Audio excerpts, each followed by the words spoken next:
ভারত বাংলাদেশকে যে শিক্ষা দিতে চেয়েছিল উল্টো তারাই শিক্ষা পেয়ে গেছে। নাকে খড় দিয়ে এখন তারাই বাংলাদেশকে রাখছে, কারণ কলকাতার অধিকাংশ ব্যবসায়ী বাংলাদেশি পর্যটকদের কেন্দ্র করে গড়ে উঠেছে। তা এখন মুখ থুবড়ে পড়েছে।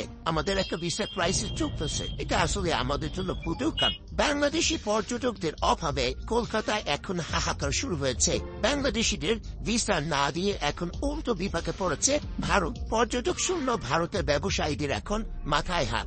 কেনাকাটা, চিকিৎসা এবং পণ্য রপ্তানি করে ভারতের ব্যবসায়ীরা এতদিন দাপটের সাথে টিকে ছিল, এখন তারা হতাশাগ্রস্ত। খোদ ভারতের গণমাধ্যমই এমন কথা বলছে। পশ্চিমবঙ্গের জনপ্রিয় গণমাধ্যম প্রথম কলকাতা তাদের এক প্রতিবেদনে ব্যবসায়ীদের করুণ আর্তনাদের চিত্র তুলে ধরেছে। মধ্যে কাস্টমার কমে গেছে, মেনলি আমরা তো বাংলাদেশি কাস্টমার উপরে নির্ভরশীল। হাসপাতালগুলো ফাঁকা, রোগী নেই, বেকার বসে আছে ডাক্তার। হাসপাতালের মালিকরা বলছেন এভাবে চলতে থাকলে তাদের ব্যবসা গুটিয়ে ফেলতে হবে। চিকিৎসা করাতে আসা রোগীরা না আসায় আবাসন খাতেও ধস নেমেছে, আর তাতে পথে বসেছে ব্যবসায়ীরা। ক্ষতির মুখে পড়ে এখন অনেক ব্যবসায়ীরা তাদের ব্যবসা গুটিয়ে ফেলছে এবং অনাহারে অর্থাহারে দিন কাটাচ্ছে। সবচেয়ে ক্ষতির মুখে আছে নিউ মার্কেটের ব্যবসায়ীরা।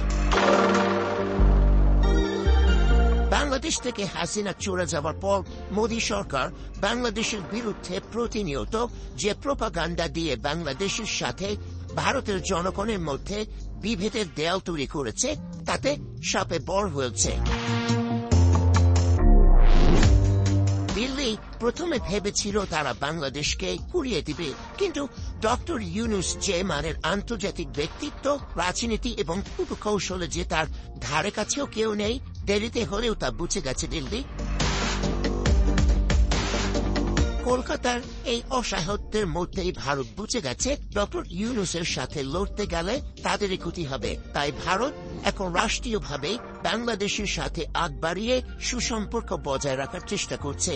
গেল মাসে ভারতের পররাষ্ট্র সচিব বিক্রম মিশ্রি বাংলাদেশে উড়ে এসে সম্পর্ক ভালো করার চেষ্টা করছেন। এক কথায় গায়ে পরের সম্পর্ক ঠিক রাখতে চাইছে দিল্লি, আর এটা ভারতের কূটনৈতিক পরাজয় সাবেল। তারাই এখন যে চেয়ে পরের সম্পর্ক জোড়া লাগাতে চাইছে।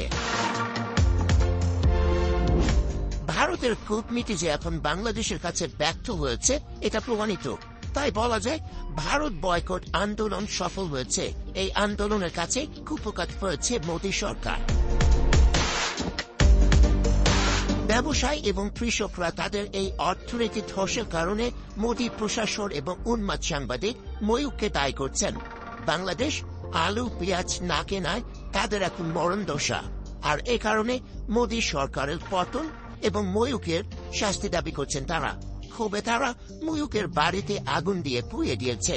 শাস্তির জন্য এই উন্মাদ সাংবাদিকের বাড়ি পাবলিক টয়লেট বানানোর দাবি জোরালো হচ্ছে।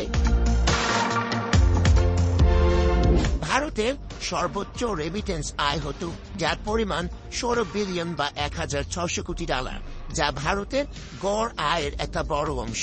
তাই বলা যায় বাংলাদেশের সাথে শত্রুতা বাড়িয়ে ভারত নিজের পায়ে নিজেই কুড়াল মেরেছে।